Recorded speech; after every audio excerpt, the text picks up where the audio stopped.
this chat has now started and someone's in an airport, so I know that's going to keep going ding, ding, ding. So let's just see how we go here. All right.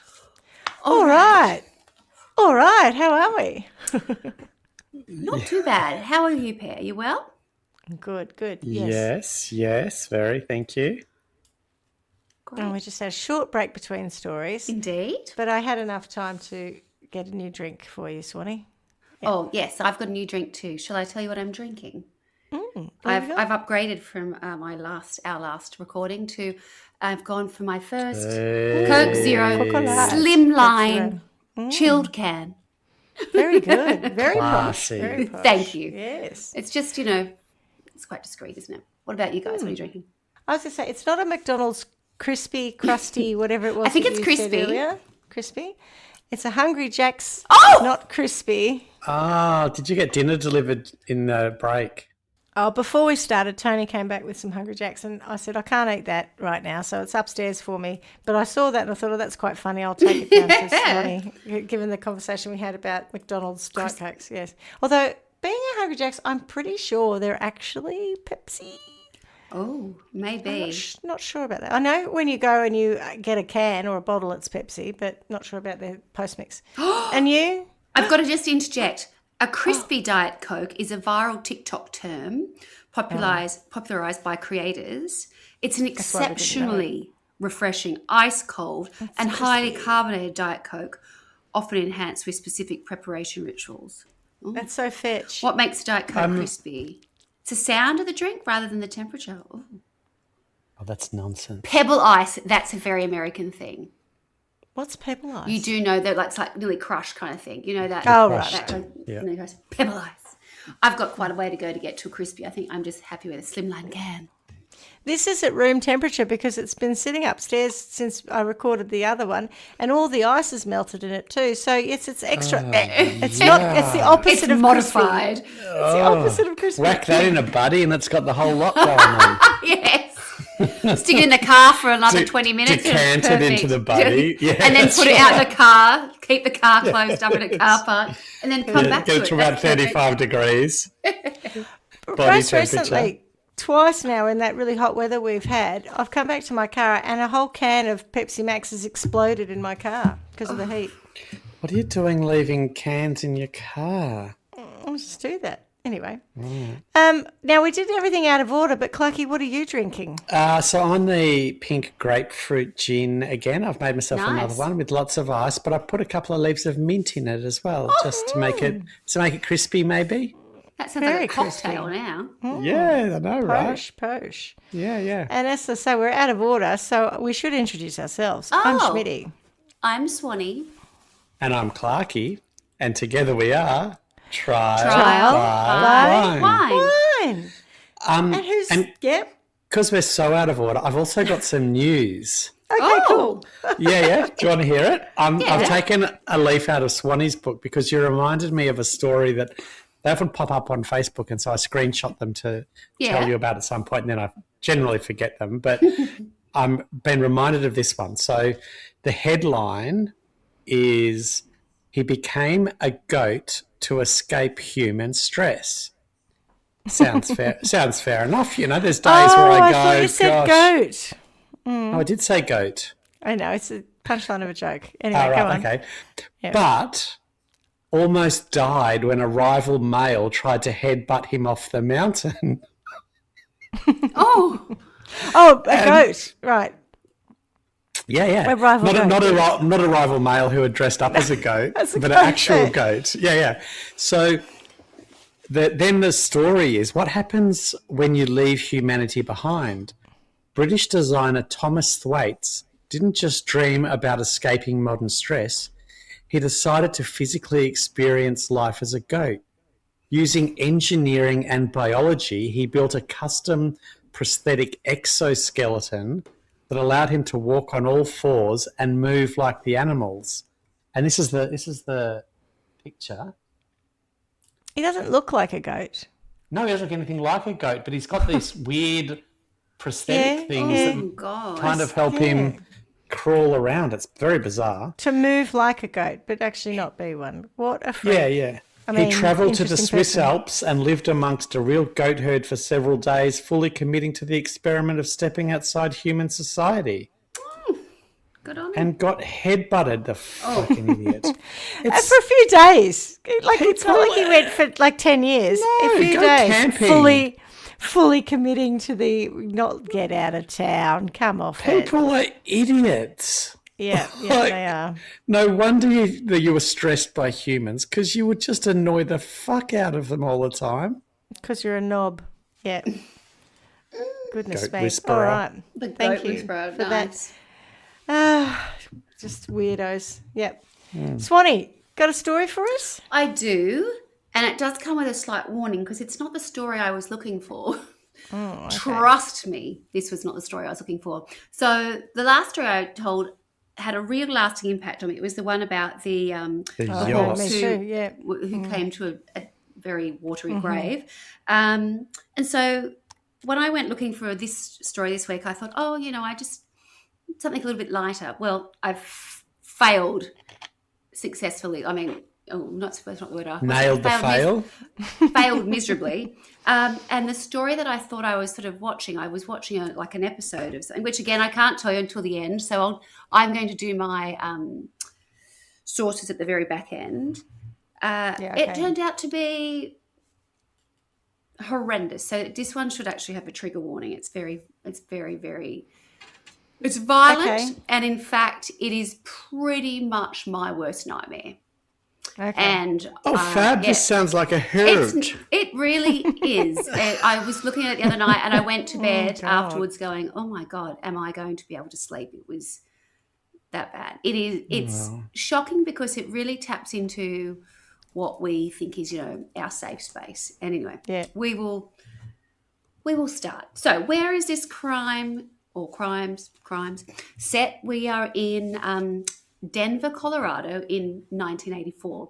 And what I thought was kind of interesting was I was watching it thinking I don't really know much about Denver. And all of a sudden I saw an image of Denver City, and in the background I could see, I guess it's the Rocky Mountains are in Colorado, are they? But that image, I was like, I know that image from somewhere. How do I know that that's coming from my childhood? And I thought that's the beginning of like a sitcom or a TV program. So I went and had a look, and sure enough, Denver is where Dynasty was set.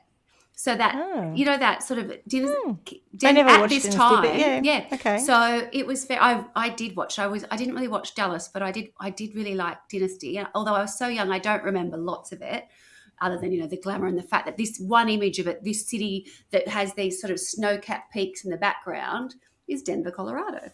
So I say that because where I'm about to start the story is in January of 1984, and it will be bitterly cold and there will be snow on the ground because it is not far from a mountain range.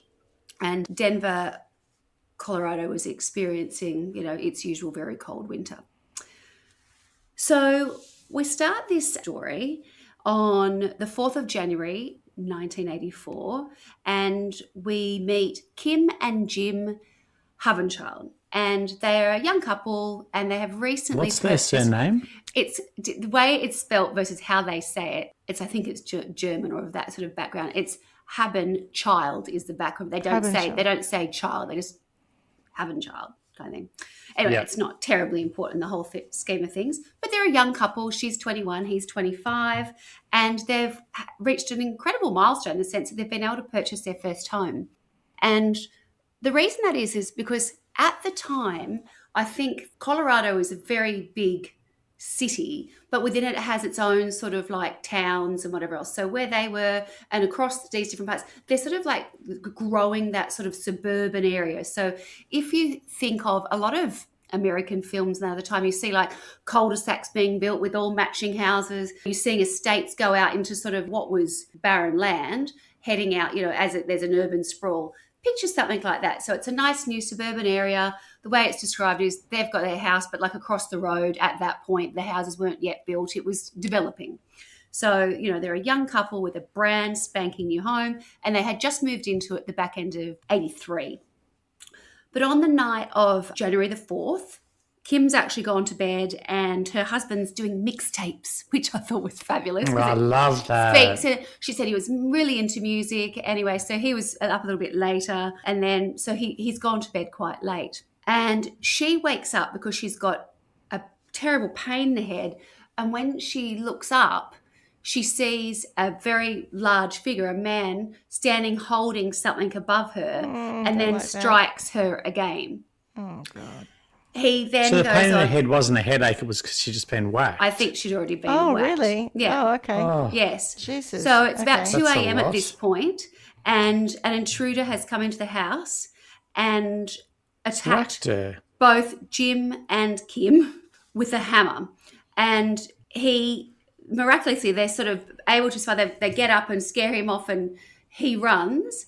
And I don't think initially they realise what sort of happened or what's going on. So they are able to call the police. And then she says she thinks she's sweating or there's water on or something like that. And it's not until she goes to the bathroom that she realises she's covered in blood. And that's when she actually starts to go into shock. Before that, I don't think she truly realised what had occurred. So when the police arrive, they discover Kim and Jim, and what they notice straight away is that their garage door is open, and the door from the garage door into the home is also unlocked. And then the pair of them are able to communicate a little bit before they rushed off to hospital, which is, yes, neither of us did check the back door. So there was no point of forced entry. Whoever has come into the home has come in, they think, through the garage door and into the house and assaulted them. So the husband has a fractured skull and she has concussion, and they're okay, but they've been beaten up and they're in absolute shock. But beyond that, when the investigators start looking into it, there's not an awful lot for them to go on. They've only got the hazy description of a tall sort of male figure standing at the end of the bed. And I think because the husband got a whack straight away, he didn't really see anything. He was sort of, I missed it all kind of thing. It was very hazy, his recollection. They looked into whether they had any enemies, or if they didn't, was it a neighbour? They checked, they were new neighbours, but there was sort of no apparent motive and there were no leads. It was sort of like, oh, well, I don't quite know what happened there, but there we have it. So that was the first attack of this kind. So that was on the 4th of January. And then about 6 days later, there was an attack in Aurora. So if you think of Denver and you think of these, they actually call them cities, but imagine, well, I suppose they are cities within, the big metro area. There's a place called Aurora, and that's where this second crime occurs. So that's in the same city, not necessarily close, but within the same city within the metro area. So almost 6 days later, on the 9th of January, another attack occurs. And what happens here is there's a young woman who's a flight attendant, and her name's Donna Dixon. And Donna Dixon is on her way home from, a shift. She's just flown somewhere, and she heads home. And again, she lives with her, I don't know if it was her boyfriend or fiance at the time, but he's a pilot, and they're an incredibly good looking young couple. Like, he's handsome with a moustache, very 80s, and she is a stunning looking air hostess. And she pulls up at the end of her street where all of the post boxes are at the end of the street. It's like not a gated community, but they get their post from there. And then she heads down to the home. And when she gets there, she has an electric, I don't know if you'd call it electric, door thing, which must have been kind of modern in those days, to like get her garage door up. Garage door open. Yeah. Yeah. And she heads in, and as she's about to get her uniform from the back of the car, she feels a blow to her temple. Oh, shit. Jesus. Yep. And that's kind of the last thing that she remembers. And what happens is someone comes in, belts her over the head, gets her out of the car, drags her onto the floor. And the next thing we know is it's another day later when her partner arrives home. He's, flown somewhere and he's come back. So Ronald Holm is his name, and he comes back having, been a pilot, done his shift. And as he pulls into the driveway, he notices that the garage door's up. And then when he goes in, it's just, there's blood everywhere, and Donna's nowhere to be seen, and he's like, oh my God, oh my God. So he's trying to find out where he follows a blood trail, and it leads him upstairs to their bedroom. And when he gets up there, he's screaming, Donna, Donna, and she's moaning. She's still alive. So he obviously calls the police straight away. And of course, he's number one prime suspect when they get there, given the type of crime. But what they find out is that she has been attacked in the car, belted with a hammer, because the hammer is then left on the passenger seat. She's then taken out of the car. She's sexually assaulted and stripped in the garage and then left for dead.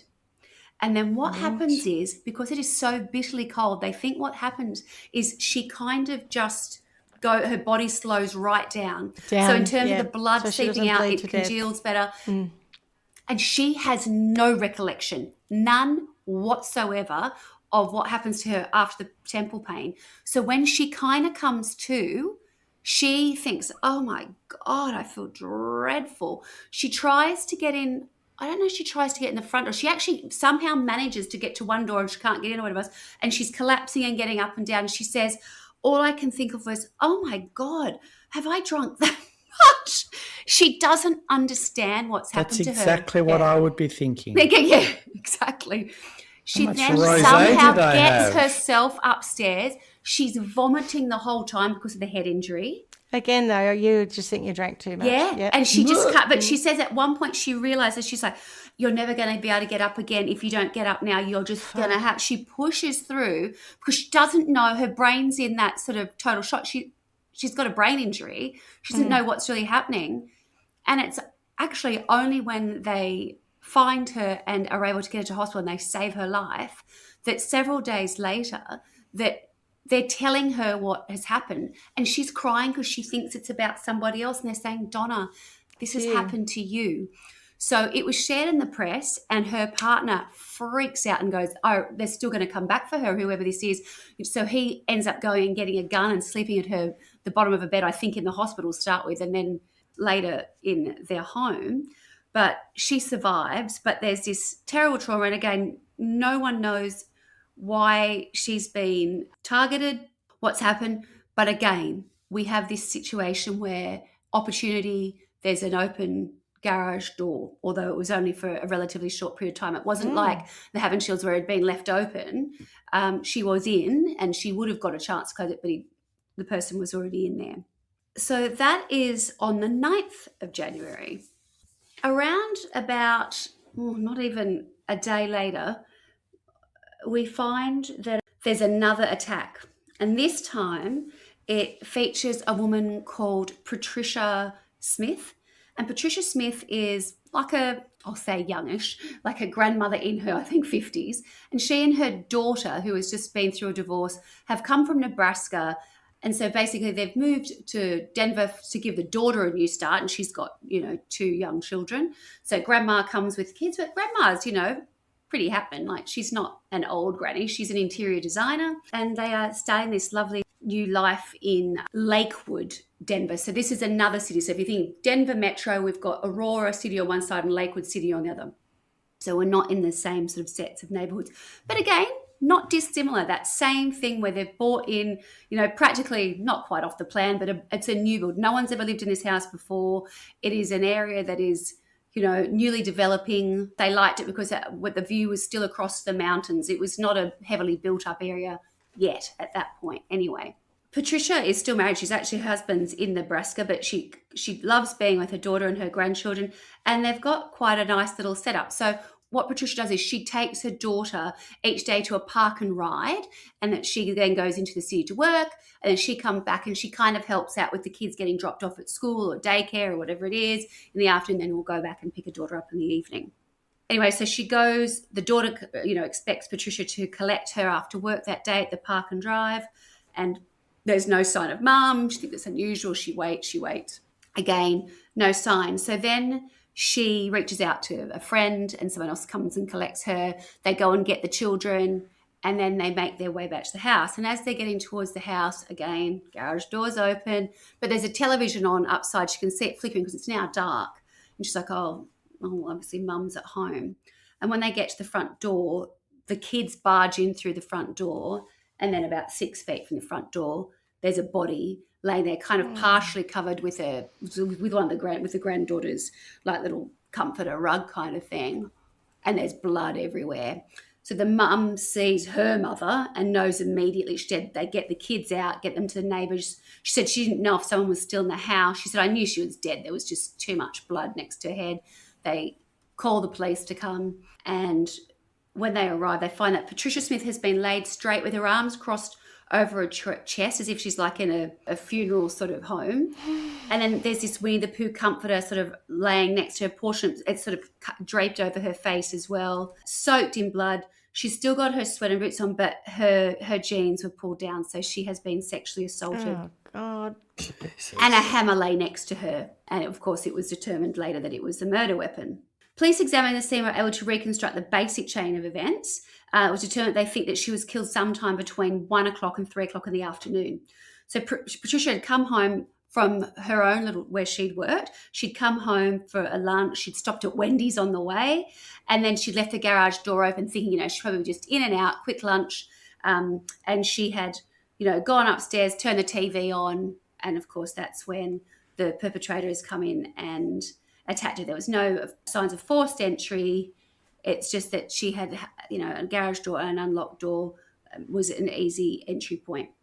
Seemed that robbery wasn't... I can see why you said this taps into all your fears. This is my fear. My garage door thing, I'm massively paranoid about that. Then we've got a garage door that locks, that goes into our house, and it's just a thing for me. I don't know what it is. And interestingly, probably a week ago, I was thinking about garage doors, and I was thinking back to, I was sort of having a little giggle to myself, trying to think about how I would have to describe to the kids how when we would get to our house where I grew up, we would get to the house, someone would have to get out of the car, go and open the gates to the house, then we would drive through, and then you probably would have done get out then and the shut the garage door, and then you drive the car in, garage door, gates closed. Whereas when I'm in and out of this house, like the garage door, I practically binged it from down the street, and I'm driving in, and then I'm driving out, and you're in and out like this. And I thought, honestly, if my kids could realise the rigmarole that was involved, the sheer extra minutes involved going anywhere,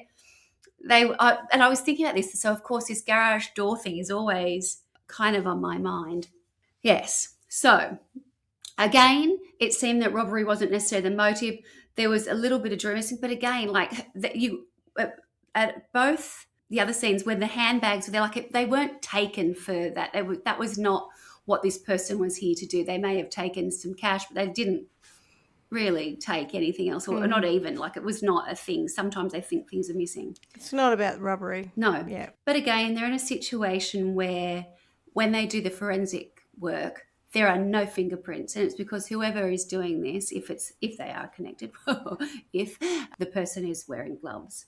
So again, this person has no enemies, there's no one nearby, and people are wondering, what's going on. At this point, the connection has not been made, certainly between this has just happened, but there's no chat yet, even between, I got the impression even between the two that were in Aurora, so the Havenchilds and Donna Dixon, it wasn't clear to the people at that point that happened. Maybe it was because the time was so short, I don't know, but certainly they had not yet discussed anything with Lakewood. And again, because this has happened like 9th to 10th, we're talking day one after the other, I don't think that there had been a chance for that to all be communicated yet. And it's 1984, so maybe the systems just didn't support that. Where at this point, everything would be across social media. The whole world would be involved by this point, right, if something like this was going on. So we've had Kim and Jim Havenchilds have been bludgeoned but survived. Donna Dixon has been bludgeoned, sexually assaulted and survived. Patricia Smith has been bludgeoned, sexually assaulted and has been killed. She has not survived. And then, so that was January 4th, January 9th, and January 10th. And then on January 15th, 26 miles away from where Patricia Smith's murder, but very close to this instance, so we're back in Aurora now, the Bennett family was still settling into their new home, which was in East Center Drive, Aurora, Colorado. They'd moved there around Thanksgiving, and it was their new, exciting home. They'd been saving for it, and it was, again, in a quiet neighborhood. It was still developing. They lived on a peaceful cul-de-sac, and you don't expect this, whatever's about to happen. Yeah. Oh, this is awful. On Sunday, January the 15th, 1984, several family members were gathered at the Bennett house because it was the daughter Melissa's birthday party throughout that week. So they were having a little thing for her before, the school and work week started. So they had all been there celebrating Melissa's birthday, and the last member of the party left about 9 p.m. And when they did, they noticed that the garage door was open, and Bruce had mentioned the father had mentioned that he was going to nip out to the store before bed. So Bruce was 27 years old, and he had been in the Navy, and he worked on high-tech sonar equipment at Pearl Harbor, and they'd saved an awful lot of money, and he currently worked at a family-owned furniture store, but he was taking local classes at a local college because he was going to start a new job as an air traffic controller. And his wife was Deborah, and she was 26 years old, and she had married Bruce before the Navy deployment. They'd been together for a long time. And she also worked at that same furniture store, and they were happily raising their 2 daughters. So there was Melissa, who was 7, and Vanessa, who was 3. And they were just really settling into this new home, and it was their pride and joy. They were, really happy, just celebrating Melissa's birthday. However, on the Monday, they did not turn up at work, neither of them, so it was a little bit unusual. So somebody reached out to Connie, who was Bruce's mum, and said, have you been able to get hold of Bruce or Deborah? And, of course, she's calling the house, where before mobile phones, obviously. No answer. So she decides to head over to the house. So when she gets there, the garage door's still open, and she enters from the side door, and she is met with just the most horrendous scene, and she races out and gets help, and the authorities are called. This crime scene has been described by police that were there as one of the most graphic, if not the most graphic, crime scenes they'd ever seen. And this is really beyond unpleasant. So I am sorry, but I'll forewarn if it's not for you, now is the time to really take your headset off. Go and put the kettle on. Yeah. Go to the next episode. Yeah. Yes. So when they arrive, Bruce is at the bottom of the stairs in the ground level of the house, and he's been bludgeoned to death, but he's also had his throat slit. Oh, Jesus. And they can see by the blood and the handprints that there has been a struggle, a fight. They've taken out, it's of that time where it's sort of like a staircase, but doesn't look terribly well built, do you know what I mean? And the spindles, a whole heap of them been knocked out where they've fallen down the stairs or, battled through it. I mean, it is literally just, there's blood everywhere, handprints, like just a real struggle. And then they go upstairs to the master suite, and when they get up there, they find Deborah, and she is deceased, again, has been attacked, been sexually assaulted, and then they go to the daughter's bedroom. And when they get in there, they find Melissa, but they had 2 single beds, and there's a comforter or a duvet, I don't know what I think they call it a comforter in the US, over the top of Melissa, and she has been bludgeoned to death, and her clothes have been cut off her, and she has also been sexually assaulted, and her hands are above her head. And then they find the little one jammed between the bed and the wall, and she's choking on the fragments of her own jaw where she'd been beaten. My God. But she's still alive. Oh, my So God. they get her out and rush her to the hospital. And the injuries the child has received is unbelievable. She's literally been hacked at with a hammer. Jesus. It's unbelievable. Unbelievable. So they think sometime between 9 o'clock on the 15th and 10 a.m. on the 16th, most likely between midnight and 6, an intruder has entered their home. At some point, either when the intruder entered the couple's bedroom or before, Bruce was alerted to the intruder's presence and a tremendous struggle took place. Bruce, the intruder, fought up and down that stairwell. Oh, it was hardly a stairwell. It's more like this little staircase, to be honest. And at some point, Bruce has been struck multiple times with a hammer. Even if he was struck and injured severely, Bruce continued to struggle. You can tell that he's tried to get up to save the wife and the girls. And then they think what's happened is he's been left at the bottom of the stairs where he thinks he's dead and he thinks he's come back again. So it's at that point that the intruder then goes to the kitchen, takes one of their butcher's knives and slices his throat. So then there's no more question that he's going to interrupt what he needs to do upstairs. So he slits his throat from ear to ear. Jesus. And, of course, he comes with him. It looks like Deborah's then the next victim. There's more evidence of a struggle here. She's savagely beaten with the hammer and raped. Yuck. And with Bruce and Deborah probably both dead by this time, the killer then enters Melissa and Vanessa's room. He viciously strikes the young child in the head with a hammer. As blood pours out of her body, he lifts her up off a bed and he leaves an imprint there. That's kind of one of the few pieces of evidence that they have off his clothes. He takes her to the floor, he sexually assaults her there, and while she's dying, she dies of her injuries. Youngest girl, Vanessa, only 3, struck so violently that, as I said, the blow had shattered her jaw and her skull, and he thinks she's dead and begins to make his escape. Yeah, it's incredible that she survived that. He took Deborah's purse and went out the front door, then dumped the contents in the snow. He discarded the knife that he'd used, the kitchen knife that was, I think, found in the front yard, but he kept the hammer. So they didn't have the hammer at that point, because what they were able to say with the Havenshields, when they showed them the hammer, they were like, "Is this yours?" And they were like, "It's not our hammer." It was like a bright yellow hammer. And the hammer at the next one, they were not the same hammers. It was not the same make, wasn't even the same style of hammer. They were slightly different. And they weren't from the home? No, they were not from the home. He's bringing his own hammer. Yeah, but okay. BYO hammer. Yeah. At this point, the crimes appear to be sexually motivated. And obviously the MO is that he's gaining access through garage doors and using the hammer to bludgeon his victims. There are 2 detectives that I've seen. You weren't kidding when you said this is Oh, really my God. violent. It's horrendous. Because it really plays into those fears of it being in your own home, nothing to do with you. You've done, like, it's not, you have nothing to do with it. You haven't done It's anything. so random and it's so incredibly violent. There are 2 detectives that I've seen in the documentary that I watched, which again I will tell you what it was called at the end. I suppose I can tell you now. The Colorado Hammer Killer. Surprise, surprise. Makes sense. Yes, but Detective Marv Brandt and Detective Wilson Egan were both there at that scene.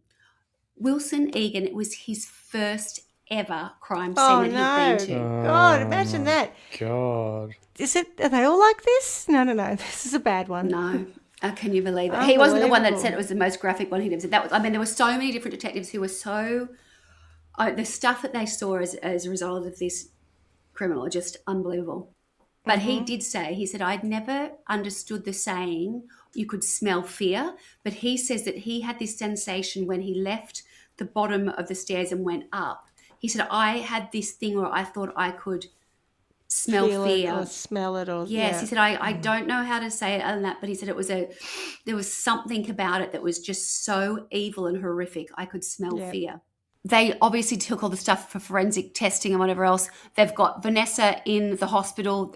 Grandmother's holding a vigil for her. The whole community everybody knows about this now, right? It's out there. And people are beyond terrified. The sale of guns went through the roof. They were and I don't blame people for that. Yeah, they said they had police driving down streets checking to see that people's houses were secure, and they'd see people whose garage door wasn't secure, only to walk over, find out there'd be someone sat there with a gun ready to go, like some old bugger, ready, like, you're not going to fuck with me. It was not in my neighbourhood. I'll bait you with my panic. semi-open garage door, so you come this way. Yeah. They were able to find semen on the bedspread. Under the buttocks of Melissa. And actually, when they lifted her body up at the end, they found, they called it a utility knife, but I would recognise it as a box cutter. They found that under her, and that's how he'd cut off her clothes. He just sliced it off. They took carpets, they took bedding, they took everything to be assessed, but they still had no fingerprints. They had no suspects, no answers, no enemies, and they were just left with this, perpetrator who's going, literally, it's been 3 weeks and they've had one each week. So they're just thinking, oh my God, what's going to happen next? What's going to happen next? And at this stage, the police departments do come together. So Lakewood are responsible for the Patricia Smith January 10. Well, not responsible, but within their jurisdiction, that's where that murder has happened. And Aurora has the break-in at the Habitus and the bludgeoning, Donna Dixon and the Bennett family.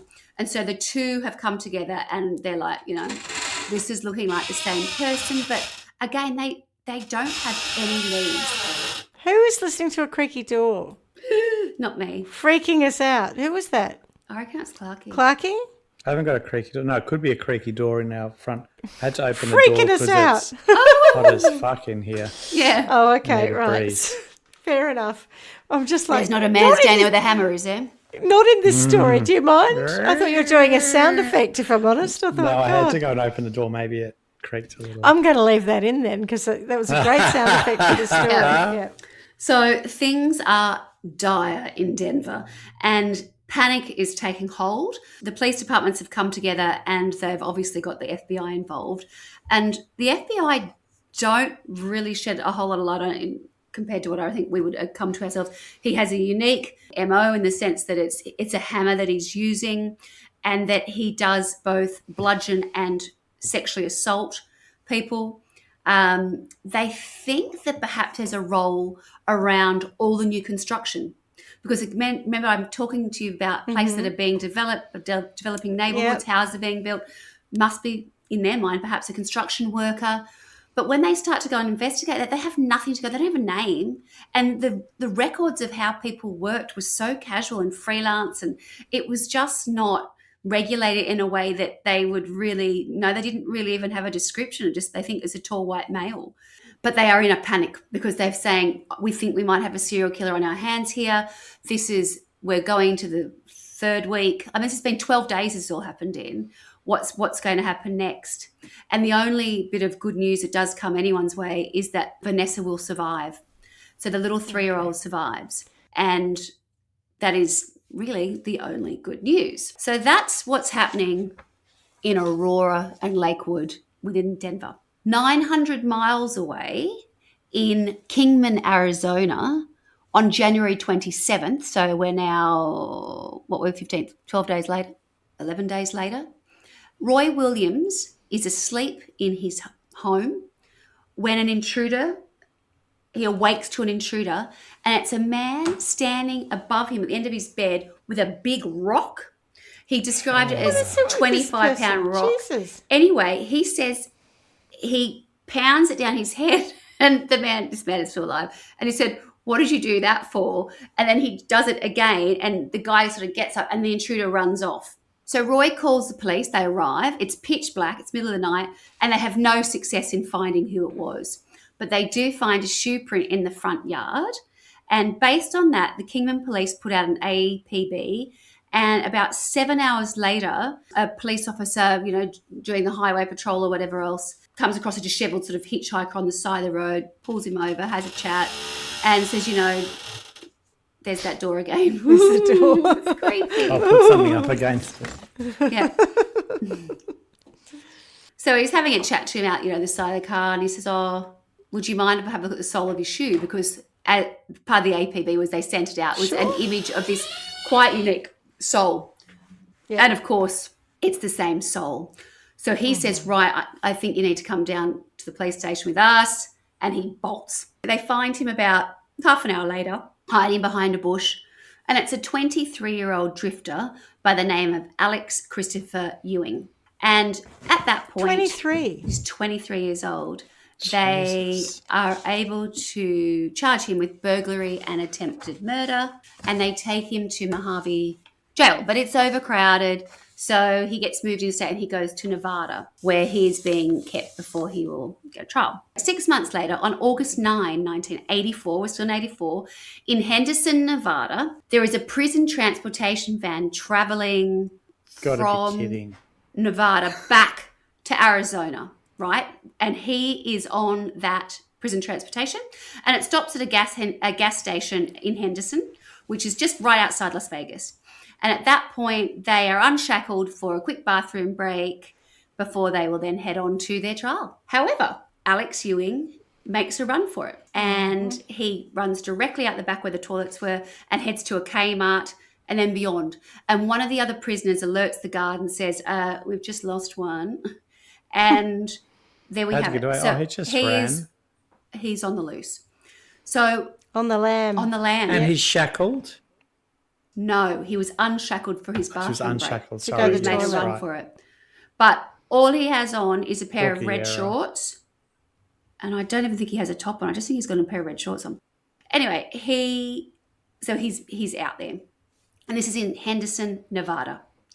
So a police officer comes in, a detective comes in, her shift starts at 10 o'clock that night, and she's told that there's been a prison break that afternoon and that there is a escapee wearing red shorts and tennis shoes, and he's out there somewhere. And she said, look, to be honest, we didn't know what he had or hadn't done. All we know is that he's dangerous because he's an escapee. She said, we thought he was there for like burglary, like so many people are. I Yeah. wasn't overly worried about what we were dealing with. That was just the only information they had at that point. And she said, look, frankly, there was no sign of him all through the afternoon to the early evening. But then they receive a call that night from a lady in Henderson, an older woman, and she's a little bit, it's still light, so it's not night, but it's becoming into evening. And she calls and she says, look, there's someone trying to get into my house. It's someone saying they need a tow truck. And of course, there were no cell phones or mobiles. So it's not unusual. She said, but she felt really hesitant and didn't feel comfortable. And then, of course, she goes on to say that the gentleman had on a pair of red shorts. So, of course, they respond immediately. They get out there. An hour later, still no sign of him, can't find him. And then it's now dark and night's in and they're still looking. Then police take a call from a woman called Nancy Berry. And Nancy Berry is in an absolute state. And she's saying, we're dying. This is an emergency. And the operator is sort of struck. She's saying, you're what? You're what? And she's like, we're dying. He's hit my husband. Whatever else. And what has happened is Alex Ewing has broken into Chris and Nancy Berry's house.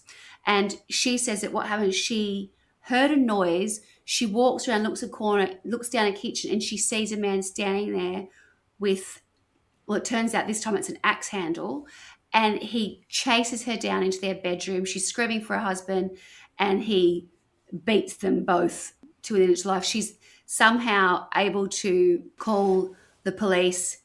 They scream into the place. And as the lady, Utah Chambers, who's the detective, or the police officer, sorry, she said, I could hear the screaming before we'd even pulled up the cars from the house. Oh my God. Race in, and it is just, again, blood everywhere. They've both been severely beaten with this axe hammer, which has been left there. So that was the weapon that he had used.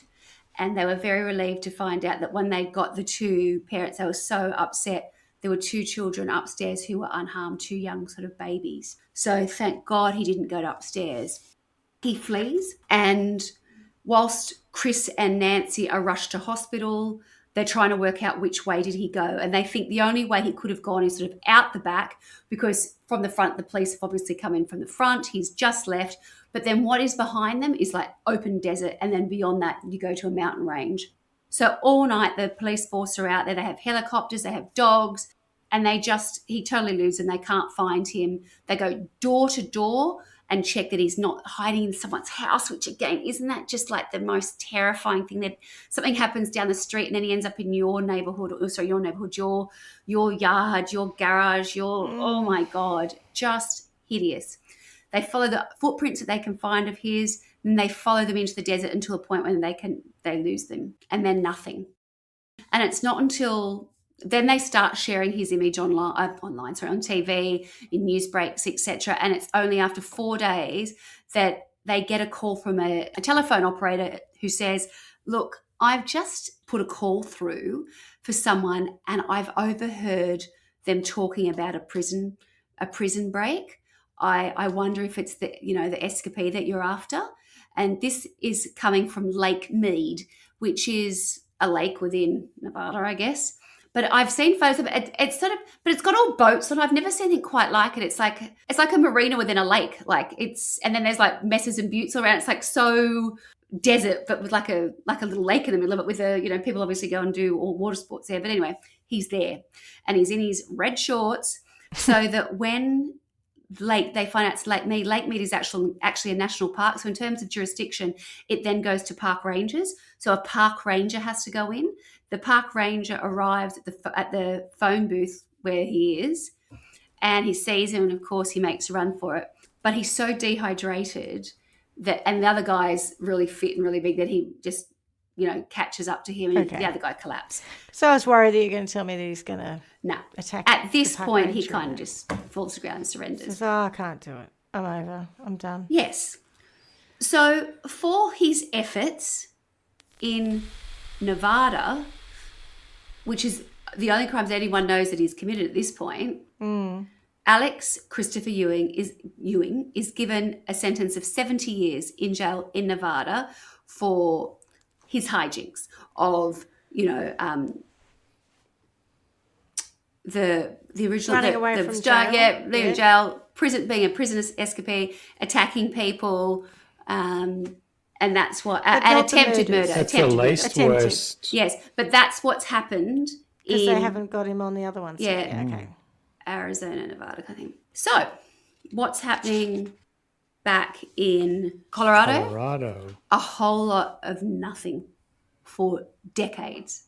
Nothing. What? And it's because there's no DNA testing. They have no leads. They have nothing. Did they take DNA samples at the time? Yes, but they just haven't been. They weren't able. The technology wasn't there, the and they didn't really know database what they were isn't looking happening. for, and the data correct. Yeah. So the next sort of bit of information that starts to build towards finding out who was the perpetrator in Colorado is in 2002. Let me just find this. In 2002, the county filed, this is in Colorado, a John Doe arrest warrant for the perpetrator of the Bennett murders based on the DNA profile. So what they're trying to say, they're starting to say, look, we've got some DNA, but now we need to know what's out there. To find out who it is. Yes. Yeah. So then in 2010, cold case investigators who long theorised that the person who killed Patricia Smith in Lakewood was the same person who had committed the crimes in Aurora, compared the DNA from the Patricia Smith murder to the DNA found at the Bennett household. So this is like just when it's all sort of starting to sort of come together. And it was a match proving that the same unknown offender had killed all four victims, which of course everybody kind of knew, but that was they needed the proof. So it's not surprising, the people who were already in the prison system, their DNA was not necessarily on a system. It was a big job. So there was this whole backlog of actual work that needed to be done to have these people's DNA put onto any kind of system. And it was really lagging. So although, you've got people trying to solve crimes going, okay, we're ready now, DNA is a thing. They didn't necessarily have the database of people to be able to make, matches with. Connect it, that's right. Correct. So they were kind of always waiting for this sort of bingo moment. They did have DNA, but they had... That's why they keep retesting them over all these years, and they do the Ancestry.com and all those sorts of things, because as the database grows and grows and grows and grows, you've got much more likelihood of actually pinging something or even a familial match. Correct. But yeah, at that point in time, it's... I don't know, tens of thousands of records, not millions of records. Yes, that's right. So... And, of course, he's not helpful, is he? He doesn't say, oh, by the way, I killed those people. And I don't... Even though I'm going to do 70 years. I don't know if it's latest. I won't cop to the other people. No. Is there death penalty available in Denver? I'm just wondering if that's why he wouldn't have said anything, or he didn't care. No, I don't think he cared. I don't think it was on his mind, trust me. So... I don't know if I'm missing a piece of information here because it's a big leap, but it takes so long for there to be like a connection. But obviously, eventually, there's a system called CODIS, and then when his information goes on to CODIS, bingo, they get the match. A match. So at this point, they know that their guy is in prison in Nevada. But what they find out is that he's due for parole and imminently. Oh, and my there God. is a panic to How's that get for him timing? and get him extradited to Colorado for a trial. So first of all, they sort of investigate a little bit about him. He's ready for a whole new life. He's already set up a dating profile in preparation for his, to leave prison. And the profile was like, we wanted a woman over 50, wanted outdoorsy, loved camping. It was just like Likes freaking you out. rocks. Hard Like, yeah, hitting. yes, wants to be outside. So there's this real race on. So in July of 2018, so this is, well, I say it's relatively recently, it certainly is compared to 1984, a team of detectives and the district attorney fly down to interview him in Nevada. And at first he comes across as super calm, ready for his new life, whatever else, and they don't tell him why they're interviewing him or what about. And it's not until they ask him where he was living, where he'd been. He says that he'd been in Colorado, and what did he do? He was a construction worker, all that stuff. It totally tick, tick, tick, tick, tick. Bing, bing, bing, And then they bing. introduce the fact that they're there for the murders of the Bennett family and all those other, and he explodes and just totally changes his demeanor entirely. Rightio. So at that point, he is not having it, and he then ends up going, I think he ends up with like the US Supreme Court, where he's trying to say, I can't go to trial. So these guys go back to Colorado and they reach out to the victims on the 7th of August, 2018, and they say, come down, we found him. Because no one thought that was They'd ever getting get too him. far. So you It's a had long some time. people upset because they had thought they'd made peace and thought he was dead. So then they were panicked. That was like Kim Havinshield. She was like, oh my God, in my mind, he was dead. So to find out he was alive scared her in a way. Is it 35 years or something? It's a 34. long time. 34 years, yeah. And then, this is so tragic, but Vanessa, their daughter, has been a heroin addict and had the most dreadful life. When they found her, like she'd been speaking to them the whole time, but just there's too much trauma there, really. And she was And she living lost under her a whole bridge in So Tucson when they found her to call her. So, yeah, she's got So no apart they- from they wrote the it. horrific injuries to herself as a baby, she lost her entire family. Correct. That's Yeah. exactly right. I mean, it's in the And most she- horrific did she- circumstances. I assume she ended up in the system or something. Like, I don't even know how she was I raised. think she just was homeless and drug addict. I don't know. And, she can tell she's had a really, really awful life. Not good anyway. They contacted her. They contacted Donna Dixon, all of the people who had been involved. And they're like, right, we've got him. But the hard part's now going to be making sure that we get him and that we secure this conviction because of the statute of limitations Statute for of the time that limitations. has gone on. I can't believe there's a statute of limitations on murder. There's not. That's the only one, I Right. think. So John Kellner was the man who was a district attorney, and he was incredible. He was like, I have never seen anything like this, and I'm not prepared to let this go without, our very best efforts. And I'm going to do the trial myself. I've got very capable colleagues, but I'm going to do this one myself because I need to make sure for Vanessa. And, for what I've seen and what's happened to these families, I know I've got to do the right thing.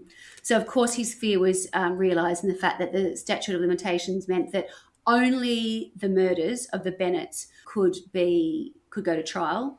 So all of the other things that happened to Donna Dixon had to be just parked, the assaults and the sexual assaults. On July 27, 2021, so we are, I still feel Very that's fairly recent. recent, right? Yep, That was when the trial started. Again, the MO we know is the bludgeon and sexual assault. The Ewings, Filthy, filthy man. his DNA conclusively proved that he was at the Bennett's house. So what the defense, they tried to undermine the way the DNA was handled. And then, as he said, but he's like, It's not it was accurate, it's handled blah, blah, exactly as yeah. it was, given what we knew at the time. And at one point, when DNA was very new, there was one, this is gross, blonde pubic hair that was found on the little girl's comforter, duvet, whatever else. And they took a gamble and they sent it off, and it might have worked, or it might have been destroyed, and it got destroyed immediately. The technology, it didn't work. So they lost that. So then they were like, that could have been anybody, they were just So their whole thing was. What about the semen? Yes. though? What about correct? What about? But you're definitely was there. So why would your DNA arrive at all of these houses, and why was it at the What a coinky Bennett's house? Bennett's house. Cut a long story short. Thankfully, he was found guilty on all charges by the jury, although it didn't happen straight away. There was, a day or so or two where they were all a bit worried. He showed no emotion whatsoever. He didn't move. He didn't look up. Nothing. Just absolutely nothing. And there's two things that I wanted to sort of to leave. He got 3 life sentences for that. The highlight of these retired detectives, who are the guys who I mentioned earlier on, Brandt and Egan, they came together, and you see them talking about the crime, whatever else. The impact it had on them was so profound that at the very end, Egan says, I'm going to tell you something I've never said before publicly. And he said, I never looked at him, not once. I've never looked at him directly because I never wanted to look evil in the face. And it is so true. This guy is pure evil. And as Kellner, who was a district attorney, said, any person who is capable of raping a dying 7-year-old, I have no interest in finding out the mind of that someone. I don't want to know I don't care. That person just needs to be locked up. And more than that. That horrendous story is a story of Alex Christopher Ewing and what is commonly referred to as the Colorado Hammer murders of 1984. The sources that I used were, there was a documentary, it was a People magazine investigation, which was Colorado Hammer murders. And then, very interesting, there was no Wikipedia. Can you believe it, Clarkie? So then I used a Reddit article, which was Cold Case. We might need to donate to Writer.com. Wikipedia because you might need to give them some money. I know. Come on. Shit, mate. People.com, Google. There were not as many articles as I thought I would find. A lot of them were just simply about the trials at the end. But in terms of getting the real horror that was around the individual things, these are the people who have actually been interviewed. It was a really quite clumsy documentary. It wasn't well done, but the facts were incredible, and listening to these the first-hand accounts, the witnesses, the detectives, the police, was incredible. And I found it I couldn't believe I'd stumbled upon it, in the sense it was so not what I was after, and it ended up so horrendous. I was like, well done, Swanny. You're never going to sleep I'm again. committed now. I'm never going to sleep again. That is pretty much my worst case scenario, that kind of thing. Having no idea what's coming through your garage door, coming to and like in your bedroom, chop you up, rape you, slice you open, murder you, your kids, say nothing, run off, and then do it like the next day. Next. That is truly evil. There's a lot. Sorry, I tried to sort of maybe push through it a bit because it was just so graphic. I didn't really know how else to. No, I think there's not a nice way of telling a story like that. No, not at all. I think he needs to go into a giant mincer.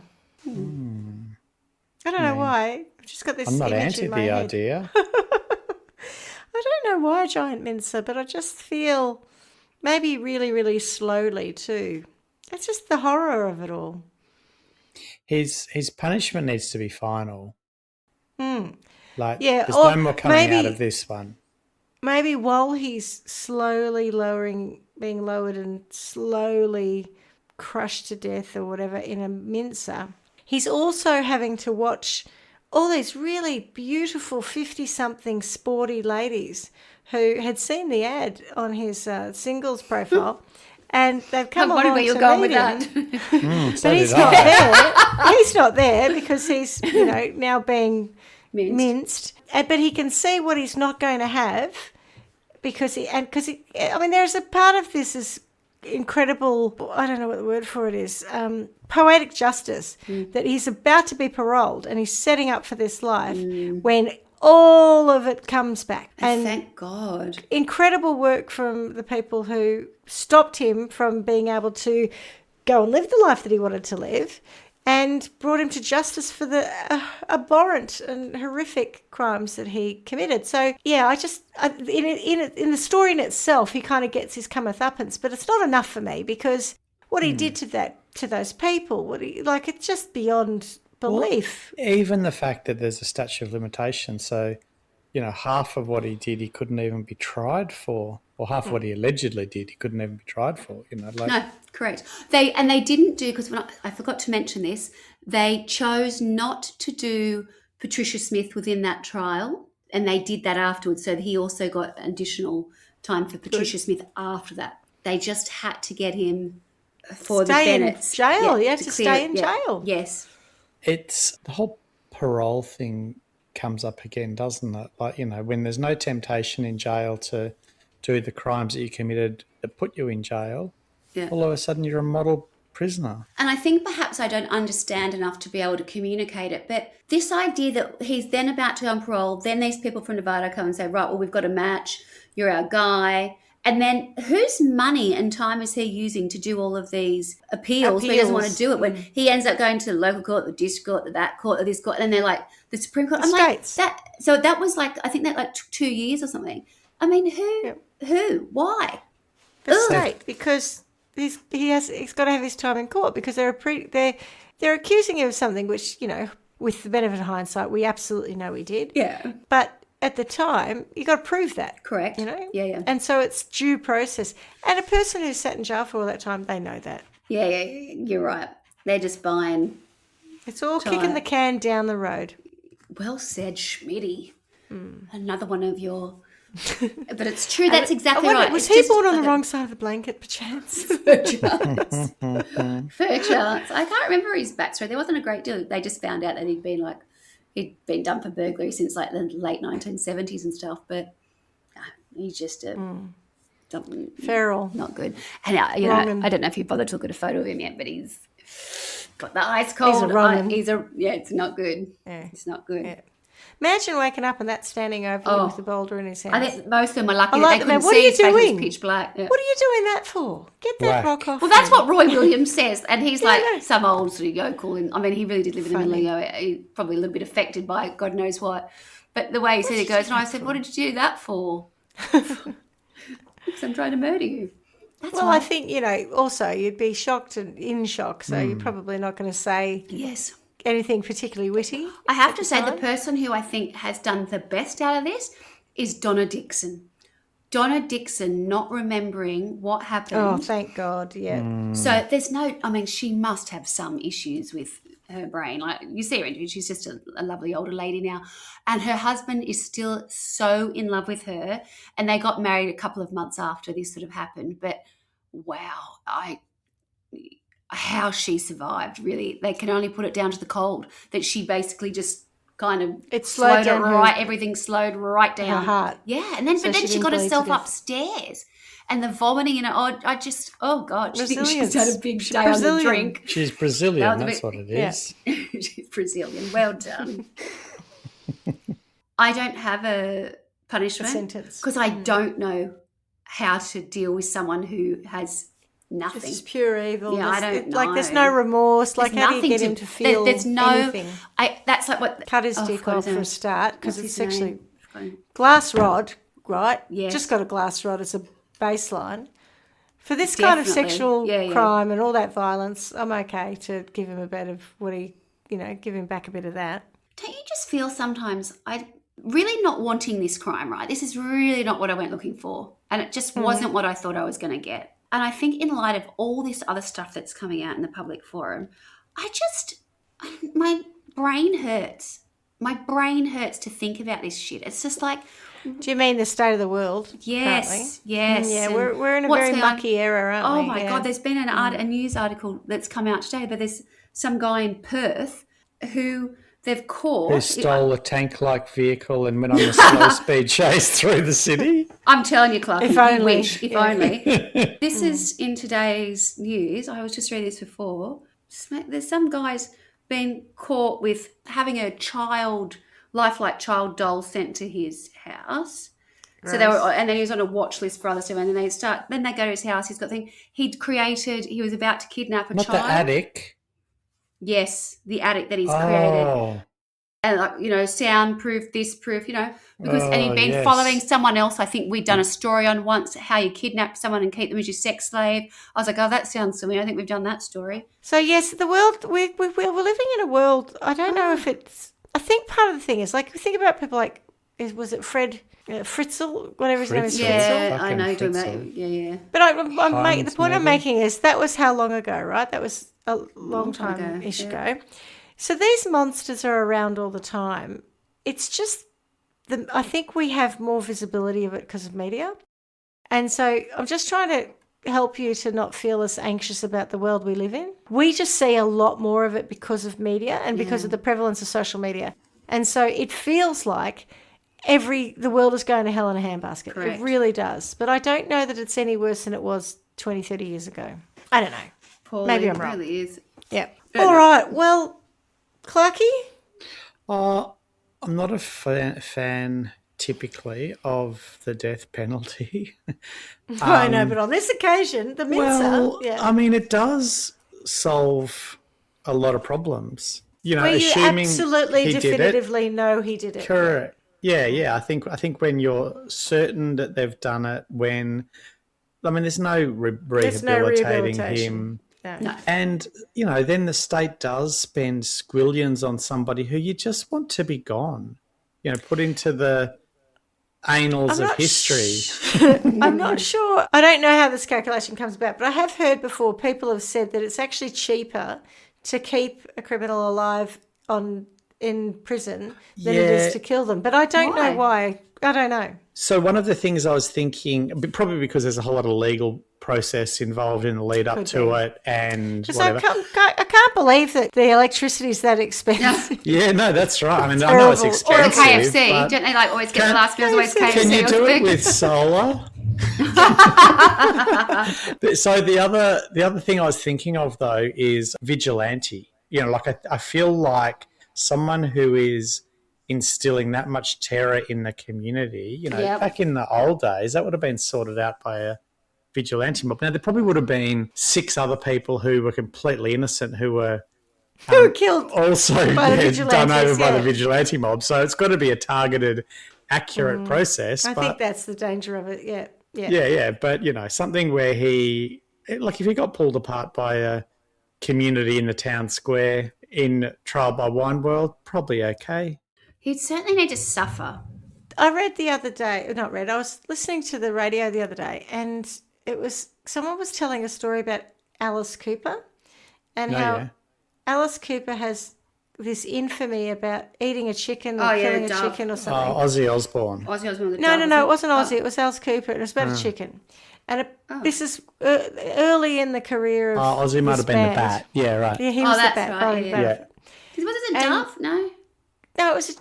I heard a chicken. Anyway, the story goes that what I heard on the radio was a chicken was on the stage and he picked it up and he threw it into the audience because he's like, whose chicken is this? What's this even here? And the audience tore this chicken apart. And then it was reported the next day that he had killed this chicken on stage. And he was like, I didn't kill the chicken. The audience did it. And their manager or someone said, they're lapping it up. It's great. You know, it's great PR.